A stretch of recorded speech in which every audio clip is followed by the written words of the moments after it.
morning. It's just about time for us to begin.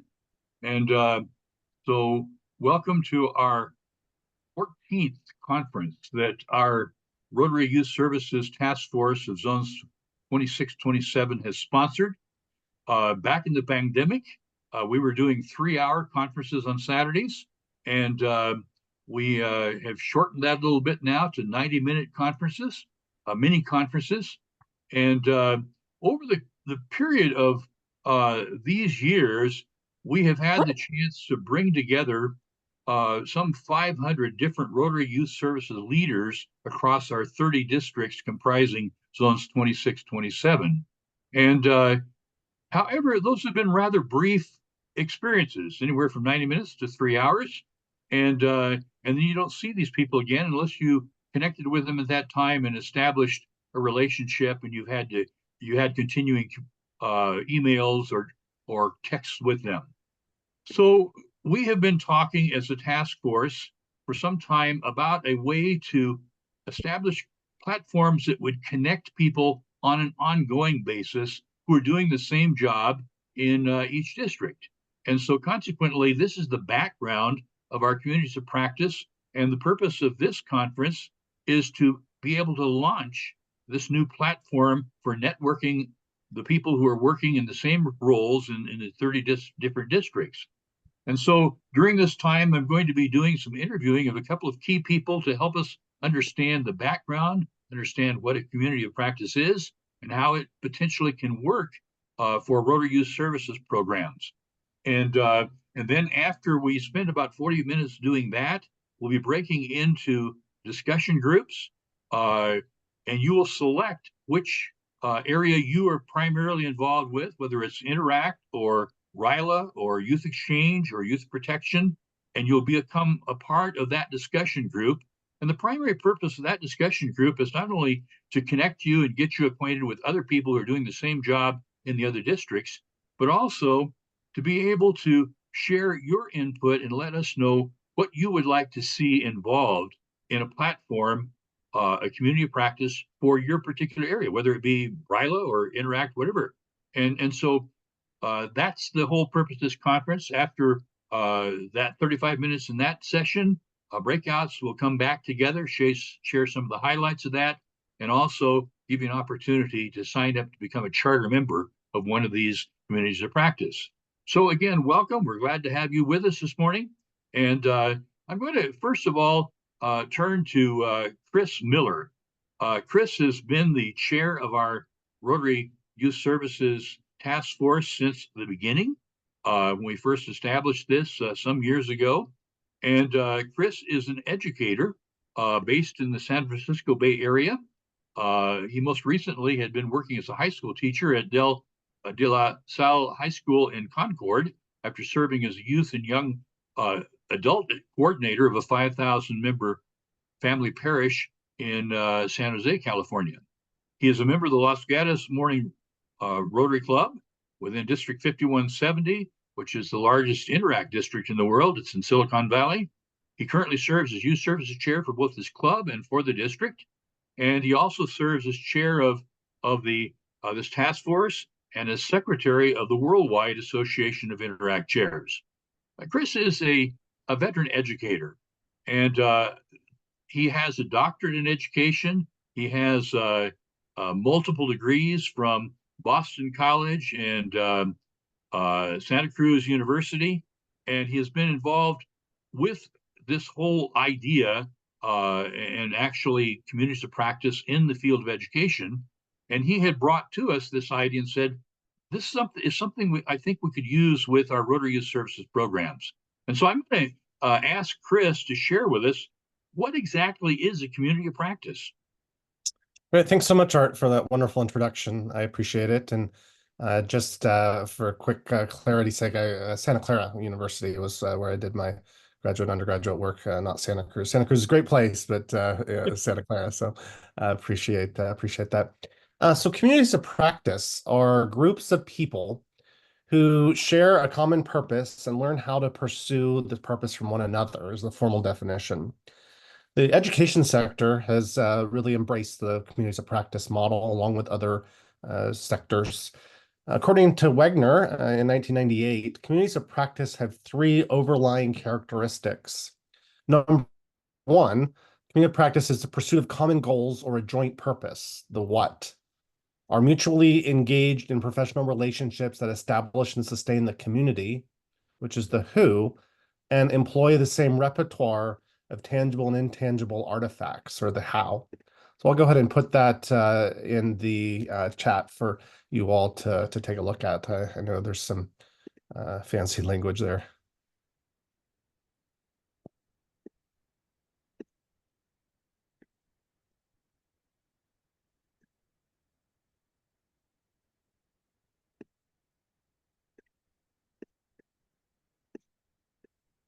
Okay, can you define a little bit further, what would you say is the primary purpose of a community of practice?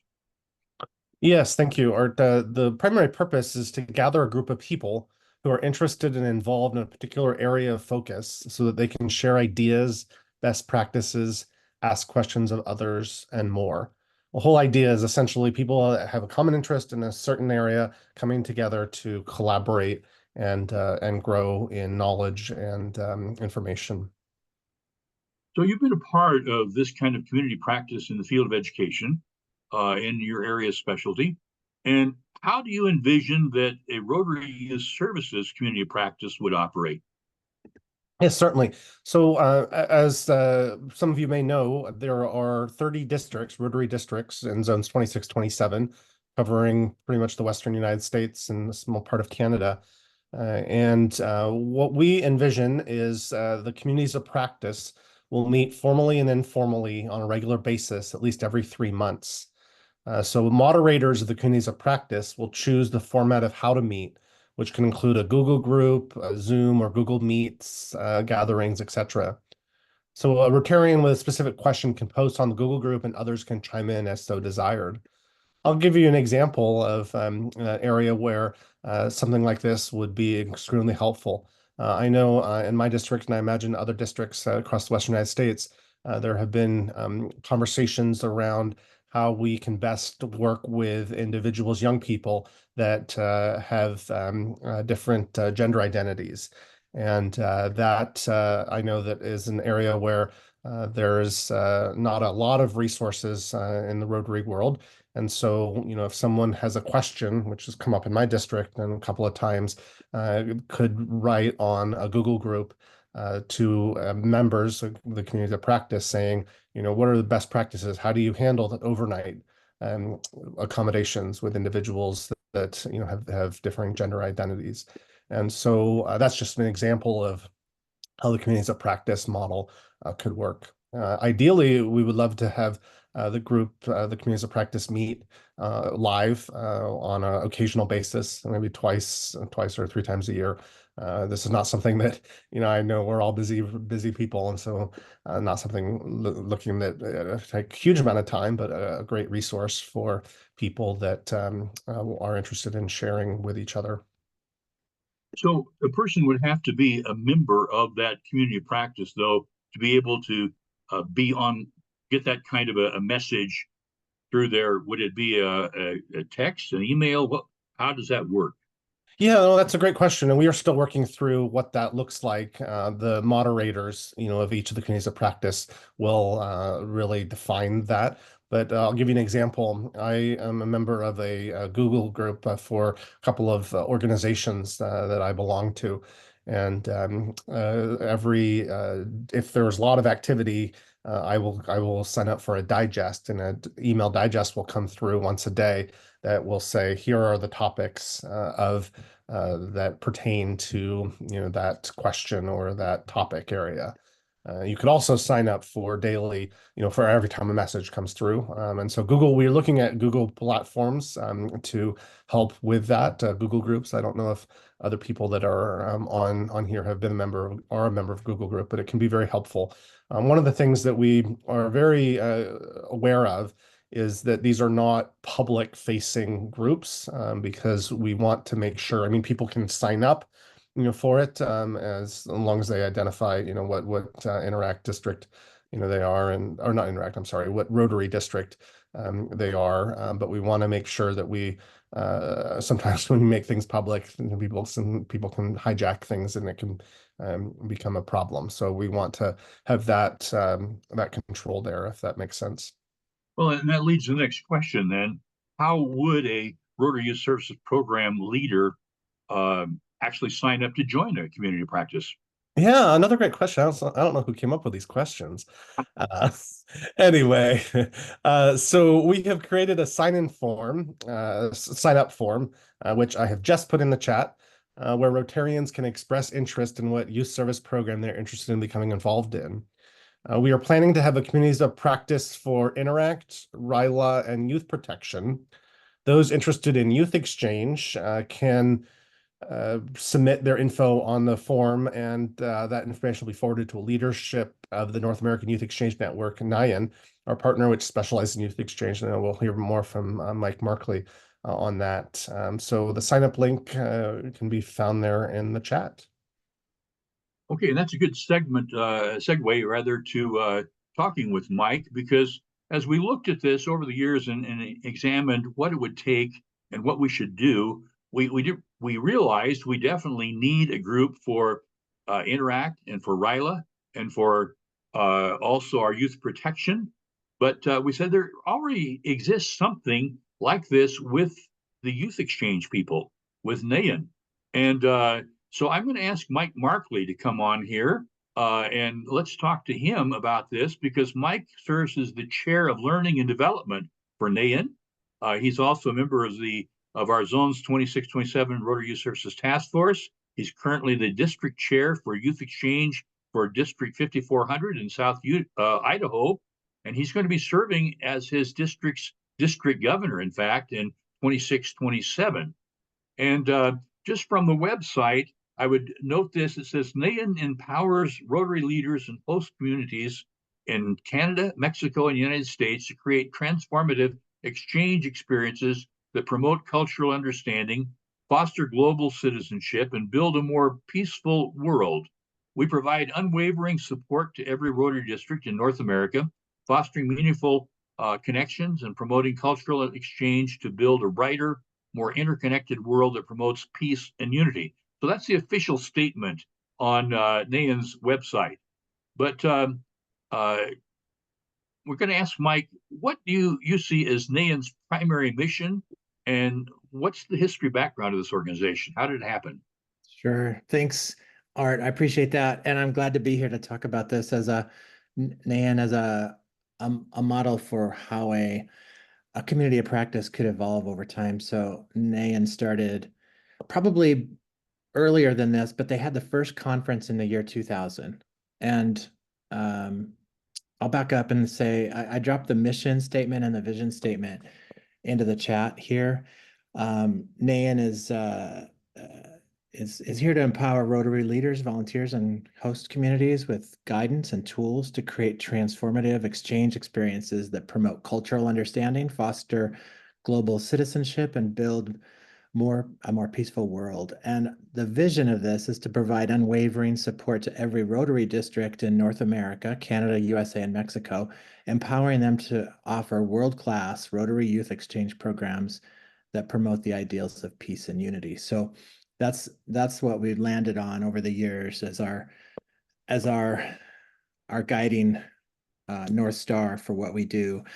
I've been a part of the board for 2.5 years, I think, but I have benefited from the work of NAYAN for many more years than that. It's been a great resource for districts to get best practices and to identify. We can communicate with one another through. We have a couple of Google platforms that we use, and also just the resources, some best practices. I'll jump into that in a minute. But so in 2000 was the first conference. It was just Canada and USA. In 2007, Mexico joined, and then we became NAYAN, North America Youth Exchange Network. And since that time, there's been an annual conference pretty much every year, except COVID was virtual conferences. There's been some efforts to provide resources to districts over that time. And Well, I know we've got some other topics to cover here, which I'll jump into. So I'll leave it at that. It started in 2000. So we're a few years, NAN's a few years ahead of where we are right now, talking about communities of practice with this group. Okay, so you brought together a lot of people who are doing the same thing and leading Rotary Youth Exchange programs. Can you describe some of the key initiatives and programs that NAN has implemented to benefit and support its members? You bet. I've got like areas of this. So NAN has helped standardize some forms. So I'm sure everyone here is aware of Youth Exchange, but the unique part of Youth Exchange is that we rely, there's a lot of dynamics in the program that are outside of our control. So because we exchange students across the world, across districts, the way we operate our district, the more consistent that we can be with other districts, the smoother the program can be. And so we rely on other districts to operate in a certain standard way that we can predict. And they rely on us to operate in a certain way that they can predict. So if we can standardize things as best we can, it's really helpful. It's a little different than the other programs that don't go cross districts. So that was some of the pain points then that NAN addresses, is things like standardized forms, standardized practices, standard understanding of how Rotary certifies us and that sort of thing. So we created like a student application that should be pretty much standard across. I mean, districts can adopt things at their own pace, so there's some variation there. And NAN is not a enforcement organization. We don't set policy. We identify best practices. So that's kind of a key differentiator there. We provide items to help with compliance with State Department requirements, and that's for the US districts, and also compliance with Rotary certification requirements. Best practices, which are vetted and then provided broadly, like you may have heard of first night questions, which is the thing that a student will run through with their host parent when they arrive. And so that's the kind of best practice that NAN vetted and maintained and provided back out to the world to use. There's an awards program, and Becky Fontaine is on the call here with us. Becky's in District 5020, and she is a big part of our awards at the moment. And the awards are a way to elevate all districts by setting these are the benchmarks. This is the best practice that every program should have. And so it's a great way for self-evaluation for programs. So, so how Yep. does NAN facilitate knowledge sharing and collaboration among the members across the North America? One of the first things we did is just as Chris was talking about, is a Google group. So early on, NAN created a YEO Talk, is the name of a group that's a worldwide discussion group on Google. And then later they created NAN Talk, which is just for NAN members, because we provided this resource for North America, but our audience is worldwide. I mean, we have program leaders from around the world who will check in on the things that we're doing, and it helps them too. So that wasn't really the mission. That's just a side benefit because NAN's been really organized in this way. And then also the board of directors. So NAN has a board of directors. I want to say there's like 15 board of director members of that board. And each director has a specific number of districts that they represent. And so those districts choose their representative to NAN. And then that board member disseminates learnings and has that two-way communication to help those districts with challenges and also to push out new information to them to kind of help them with that. So, what kind of collaborations have you seen occur between districts as a result of their becoming a member of this of NAN as a community of practice? I think there's like two different types of collaboration.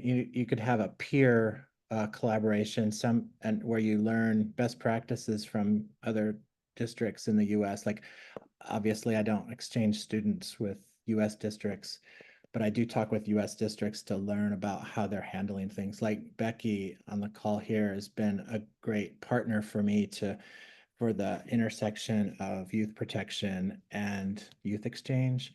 And so I've learned a lot from Becky in that way. So that's an example of how that works. And then also because we are worldwide, have worldwide impact, it is an opportunity to connect with other districts that I do exchange with to kind of learn how they operate so that we can figure things out before we're actually in the midst of an actual exchange. Have there been any joint trainings of youth exchange leadership or anything between districts that have emerged out of this, or they're just sharing best practices and ideas? Our annual conference is probably our most important function, and we have great attendance from around the world at that conference. So it's annual, and I'd say at least 25% of the attendees are from Europe and Asia, and that is an opportunity for that sort of a face-to-face collaboration. And we have webinars where they'll jump into that too. So NAN has a number of challenges by its just very nature of being international exchanging of students. And how does NAN identify these issues, and how are they addressing these? You know, and we used to have a Rotary committee, like a Rotary Youth Exchange Committee that was attached to Rotary International. The board, you know, it was appointed by the board, liaise between district programs and the staff and board of Rotary, and that was disbanded along with a lot of those other standing committees, and you may all remember that. And there's been some effort to do the same thing for Interact, I think, and it hasn't gotten any traction. So in the absence of that, we've found that within NAN that advocacy has become an important component, and also pulling together with, we're not the only regional organization. There's one in Europe and Middle East and Africa. There's one in West Asia, East Asia. There's one in Australia, Brazil, and Latin America. So there's 7 different regional organizations, and they've pulled together to kind of approximate what that committee did, and they can interact with Rotary on things. An example is the GDPR, which is the European privacy legislation that puts certain restrictions on information that can be shared. There's been some really sticky things around youth protection incidents and the sharing of information. Rotary wants certain information about those incidents, and GDPR, as written, prevents European districts from sharing the required parts of that. So there's a rub between Rotary and those districts. And if that doesn't work out, then Rotary would pull the certification for those districts, and then we would lose the ability to exchange with those districts. And so it was up to the Corel, which is that group of people around the world, those leaders, NAN included, to kind of help negotiate some workarounds that would allow those districts to provide what they needed without losing certification. So it was a really complex issue that needed to be determined at a very high level. And we didn't have that representation after that committee went away. So we had to kind of form that ourselves among the regional groups. So that was a really important and pivotal activity that happened in the last year. Okay, I'm going to ask Mike one more question, and then there's some questions that I think are coming in the chat. We're going to direct to Mike and Chris out of that. One last question, Mike. You talked about, things that you did and then things that get changed and this kind of stuff. I gather that this community of practice has evolved over the years. And so what can you say about its evolution and where you see it going in the future? Yeah, I think, well, there's change in the way that in the levels of interest in youth exchange from students, and so we are looking for ways to adapt. Going on exchange for a year is kind of a scary thing when there's multiple wars going on in the world. And so, we have to kind of gauge the landscape and how people are feeling, and help the districts to respond to that. And along the way, help districts in new ways.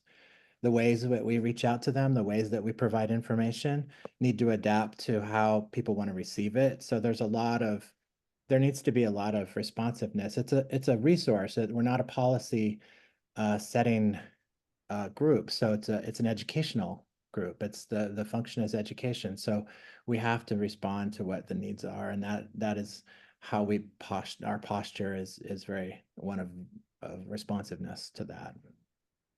Okay, Debbie, you've been watching the chat here with some of the questions. Would you like to direct those to Mike?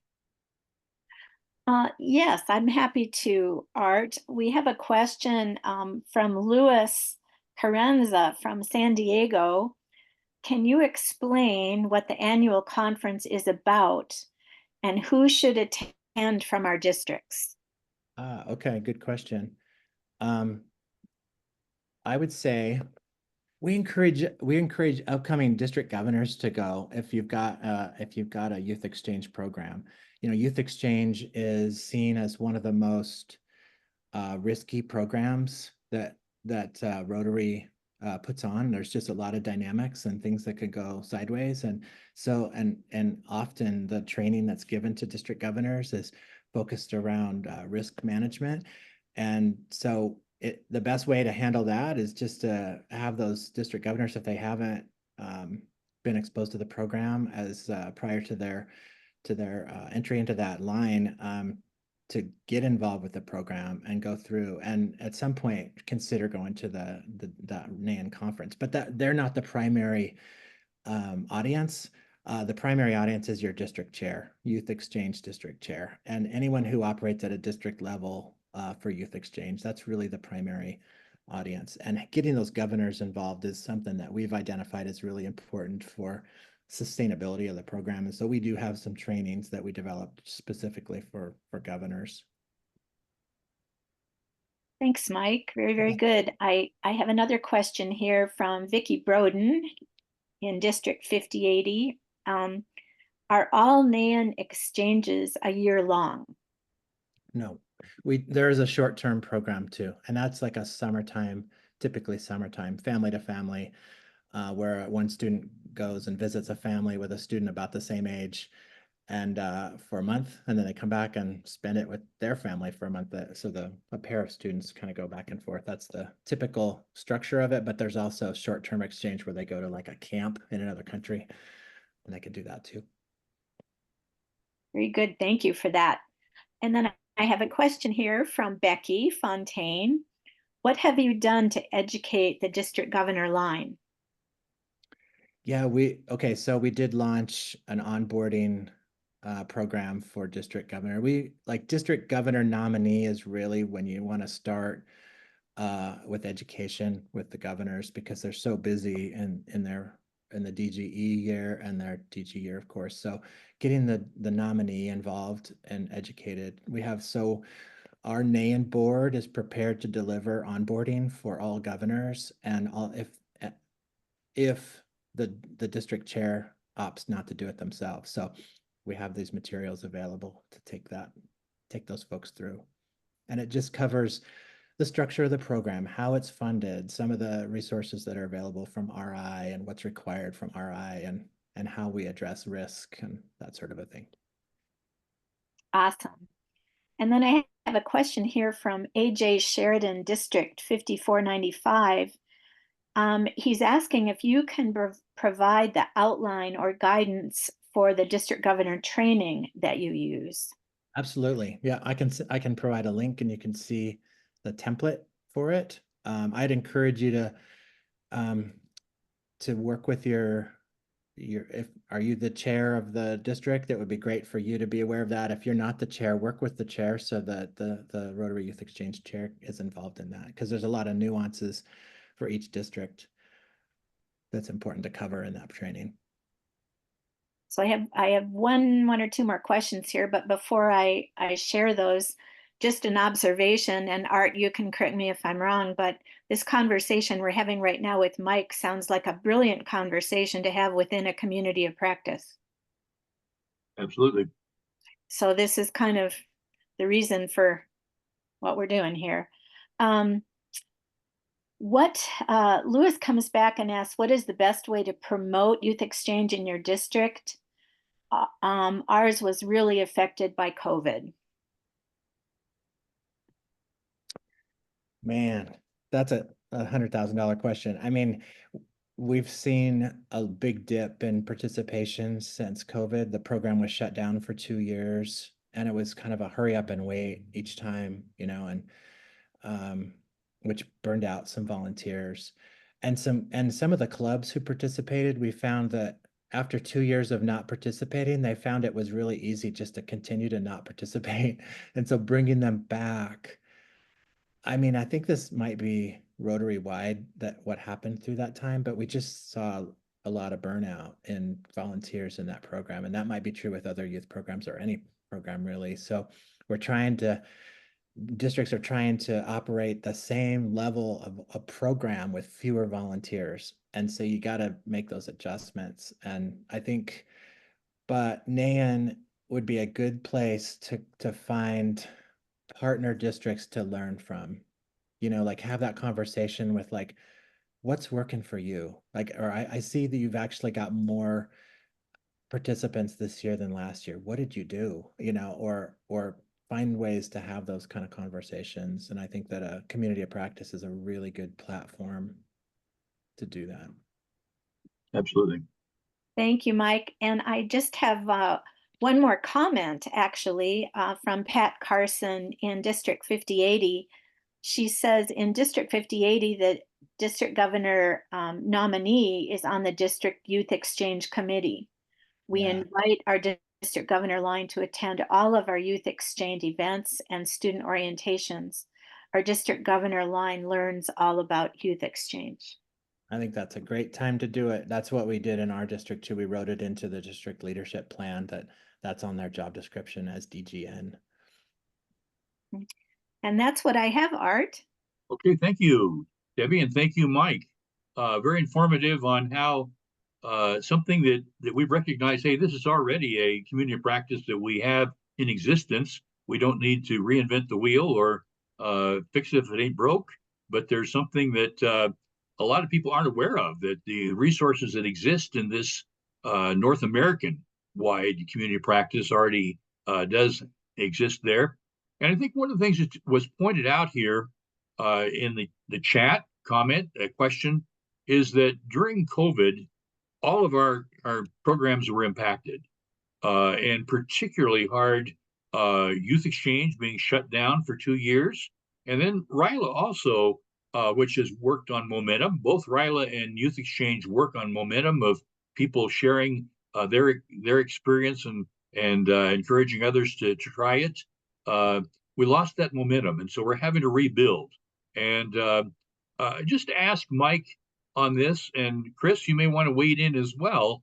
What do you see as far as needing to resell our programs to our clubs who have, with ever-changing leadership, we got a lot of people coming in who haven't had any experience in the past. They're relatively new to Rotary.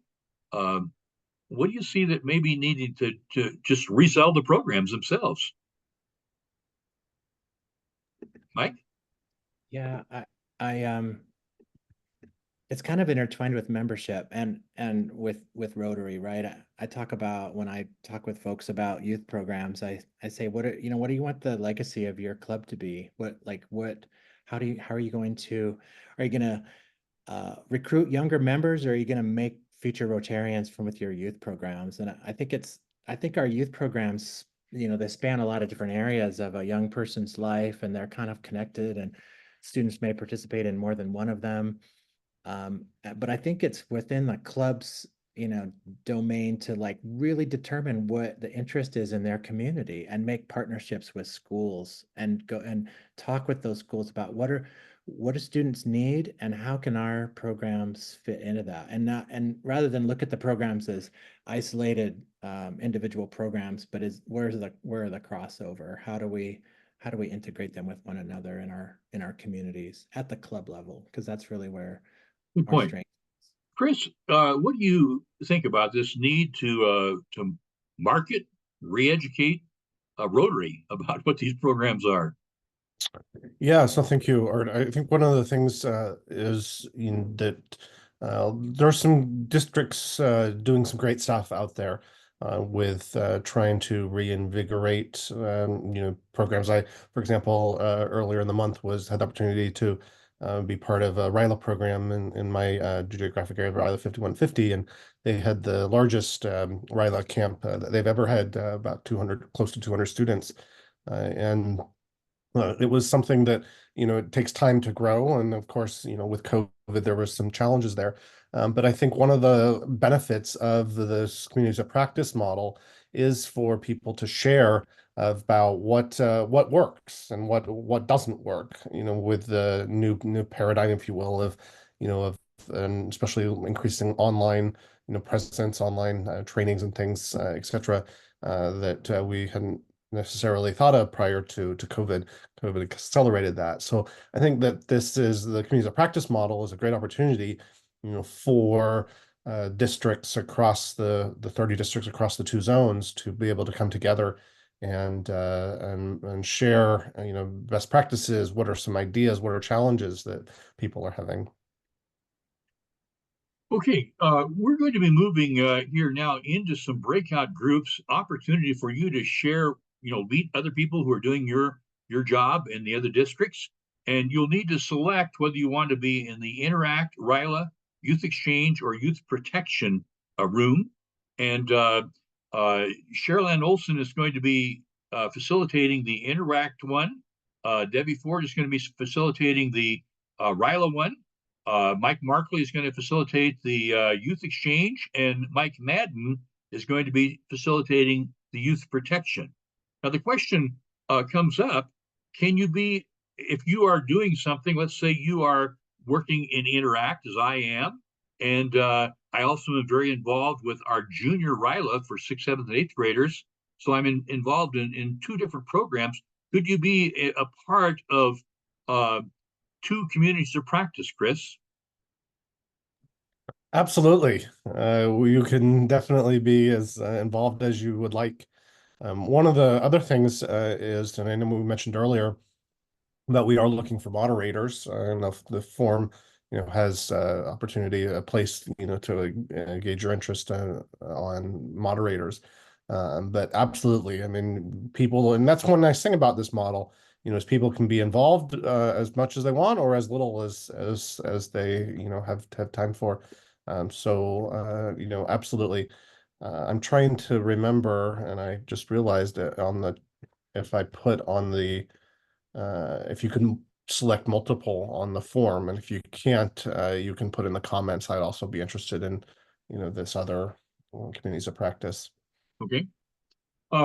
All right, let's go to the rooms. You'll need to select whether you want the Interact, the RILA, the Youth Exchange, or Youth Protection. You can't go to 2 different rooms at the same time, obviously. So select one and land in there, and then you'll have the facilitator we mentioned working with you. You'll have about 35 minutes for discussion, introducing yourselves and your districts, and then sharing together what you would like to see involved in a community practice for your area. So, Chris, if you'll put those groups up, and let's select and jump into these discussion groups. Yes, certainly. So I'm going to go ahead and open up the rooms in a moment, and you should be able to select a room. If you are unable to do so, either you have a version of Zoom that is outdated, or there is something else, some other issue, feel free to stay in the large room, and I will manually put you in a breakout room. But it would be most helpful to me if you are able to select yourself. So I have now opened up all of the rooms. So you should be able to now select which room that you would like to go to. Again, those 4 rooms, we have our Interact, RILA, Youth Protection, and Youth Exchange. It's not popped up for me, but I don't know if anyone else has popped up. Yeah, No, it hasn't Didn't popped pop up yet. for me either. No, it hasn't popped up. I haven't seen a breakout yet. Okay, I see the breakout rooms in progress. See your names, and then you scroll down at the bottom. You can join one of those rooms. You see that? Mm. Be a dialog box that's coming up on your screen. I Yeah, wonder if the no. view has changed. Can you change the view on our screens, or is that, I can't see. Let me try closing and reopening the room. I'm not really sure what's going on. Breakout rooms. Mine says breakout rooms in progress. That's what I see too, Chris. Yeah, How do you I are find that? you are a co-host, so I'm gonna pause the recording here.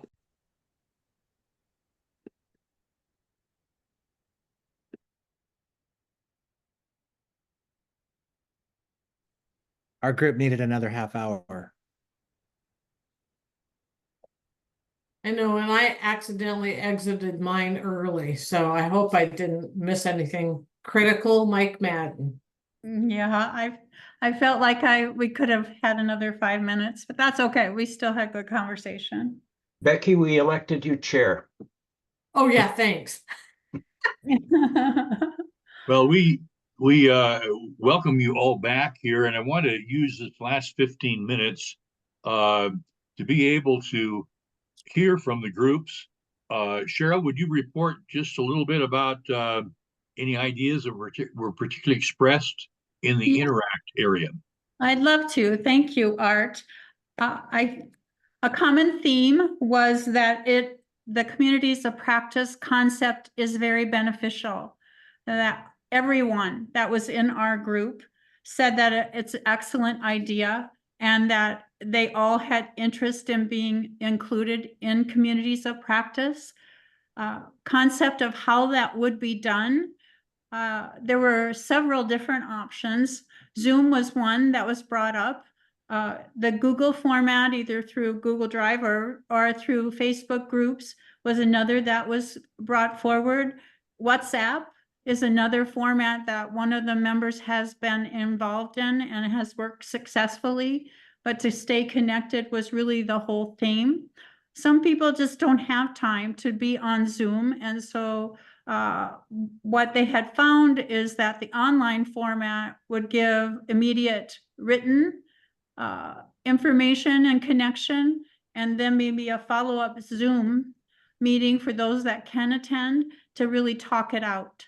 That oftentimes if you do an online format, you aren't able to really converse as openly or in detail or whatever it is as beneficial as a face-to-face with Zoom. So those were the main concepts that I pulled from our conversation. Everyone was able to share. Edward kind of got cut off at the end there. We just didn't quite have enough time, but it was great discussion, and I so appreciate each one of the members that attended the Interact session. Thank you, Cheryl. Debbie, you want to tell us what happened with the RILA sessions? Yes, thank you, Art. I would echo Cheryl's comments. We had some vibrant conversations, kind of went all over. We could have used some more time too. Sorry to whoever was cut off there. Felt bad. But yeah, we talked some about the design of what a community practice would look like. You know, how do we roll, basically. We agreed that we need to be respectful of each other's time and not get each other into a situation where we're being bombarded with emails, which quite frankly we had agreed that we might even just delete, but rather to create a system where we understand, and as a community we would set our own communication guidelines. That would include a way to ask a quick question when you need a quick response in real time, would include an understanding that we are available to each other to connect each other with valuable resources, which may be through RI, the youth protection policy, whatever it might be, to help each other get to the information specifically that we need without going through pages and pages and pages of information. That would be a way that we could really help each other. We were not opposed to quarterly meetings with each other that would focus more on big picture issues like program development, budgeting issues for RILA, those kinds of things. but we really felt like our value to each other would probably be more in helping in real time. We recognize that all districts are different with RILAs. They all look different. They span different numbers of days. They have different program elements. Some of us struggle with staffing. Some of us struggle with getting the money we need. And so we really welcome an opportunity to get together and work through some of those issues. So bottom line, Art, we're a fan, and we see great value in shaping a community of practice for RILA. Thank you, Debbie. Let's move over to Mike Markley. What happened with your youth exchange discussion? Yeah, we had a really great discussion. We talked a lot about the need for standardization, and to Debbie's point, these youth programs, and this is true for all of them, we have a lot of leeway in how we structure it in our districts, which is a blessing and a curse. I mean, the blessing is like we can see great innovation from one district to the next, and so we can learn a lot from each other as we experiment and build something new, try something different that's more relevant to our geography and to our demographics, and we can learn from one another. That makes it hard to standardize, though. But we do have a need to have access to templates and standard methods for doing things that we can kind of pick and choose from as districts. And I think that was brought up. Policies, club manuals, and it's hard for leaders of the programs to run the program and then also have to invent this stuff. And we've invented it so many times in so many ways. We should have easier access to that so that we can shorten that. We actually ended up talking a lot about RILA in our group because we noted that it was so different between districts, but it was kind of revolved around how can we integrate our youth programs. And so even though NAIAN has a lot of resources, we discussed the need to find ways to integrate the programs, and that there's some real value in focusing that. And I don't know if that's NAIAN's role or if that's, where that lands, but there's definitely a need for just an integration of all these programs.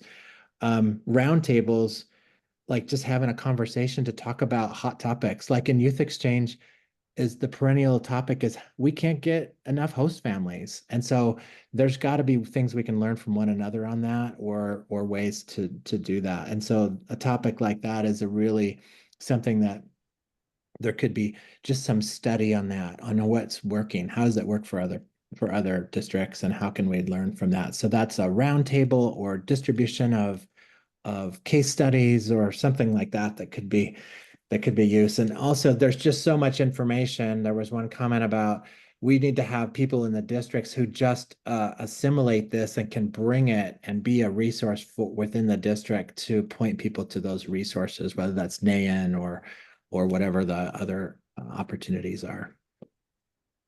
But we're a fan. Yeah.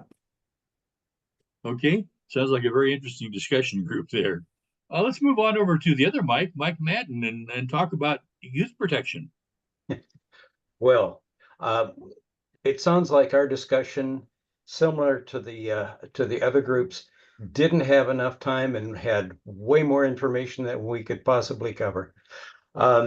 Everybody is very much in favor of the community of practice for youth protection.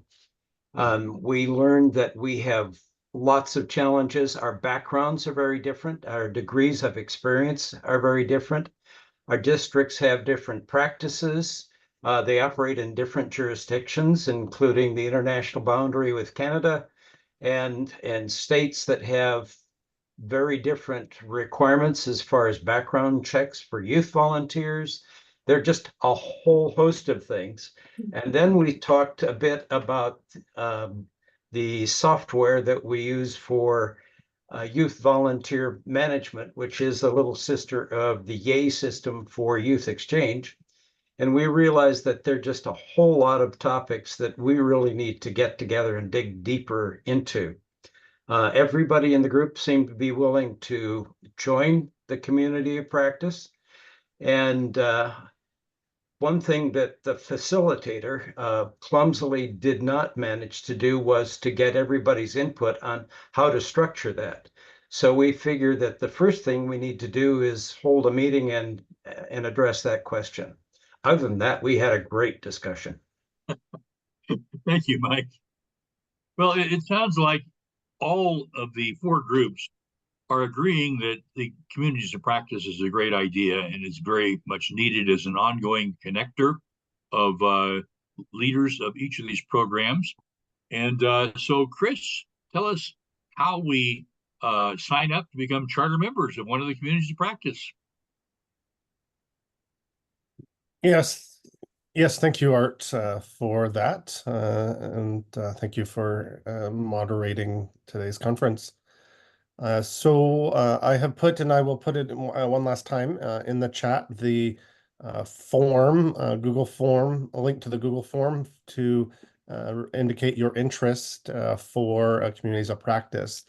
One of the things that we've had several of these virtual conferences, and Art has done a fabulous job of getting emails out. So maybe Art, we can work to put something out to the broader group. The hope is in the not so distant future, i.e. the next month or two, that once we have enough people, critical mass in each of the communities of practice, we'll set up a initial conversation, initial meeting, and identify people who would be interested in being a moderator of the communities of practice, and then go from there. So we want to be able to provide an opportunity, and it sounds like from all of the four breakout groups, there really is a need for further discussion and collaboration and sharing of best practices with each other. So again, the kind of the next steps are, please share, please fill in the form if you haven't done so, and feel free to share it with anybody in your district. We will work with Art and past conference attendees, as well as getting something out in the zone newsletter that goes out to all of the district governors and district leadership in the 30 districts across our 2 zones. Okay, and we are also going to have a presence at the upcoming Zones Institute in Spokane, and we'll have opportunity there for people to sign up and be a part of one of the communities of practice. And we will get also that link out to our general mailing list to let people know that this is how they can be a part of this, and a little more further explanation on that. But today is a big day for us. We've been talking for several years now about the possibility of doing something like this, and our task force decided it's time to stop the talk and to start the action and make it happen. So please use the link and sign up for one or more of the communities of practice, and we'll be getting back to you and get these things rolling. Thank you very much for being a part of our conference today. We hope that you found it interesting and valuable, and that you'll be a part of our communities of practice. Thank you. Have a great day. Thank you. Thank you so much, Art. Thank you, everyone. Great to meet you.